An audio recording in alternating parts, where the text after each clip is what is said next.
भाज्यांचे भांडण, आजीचे जेवण. एक होती आजी. एके दिवशी पिशवी घेऊन ती गेली बाजारात. बाजारातून तिने फळे आणि भाज्या आणल्या आणि स्वयंपाकघरात एका टोपलीत भरून ठेवल्या. आजी बाहेर जाताच टोपलीतून बाहेर पडलं एक वांग.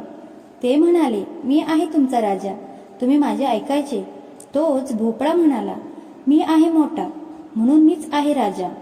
टॅमॅटो चिडून म्हणाले, नाहीच मुळी, मी आहे लालेलाल, मीच आहे राजा. कांदा म्हणाला, माझे ऐका, सर्व भाज्या चवदार करणारा मीच आहे राजा. गाजर आणि काकडी भांडण सोडवण्यासाठी धडपड करू लागली, पण कोणीच कोणाचं ऐकेना. तेवढ्यात आजी परत आली. तिच्या हातात विळी होती. तिने कांदा कापला, टॅमॅटो चिरले, भाजी निवडली, धुतली, बटाटे उकडले आणि बनवली झकास भाजी. भोपळा कापून भाजी केली, वांग भाजून भरीत केलं, काकडी चिरून कोशिंबीर केली. भाज्यांनाही गंमत वाटली. सगळ्यांची एकमेकांशी गट्टी झाली.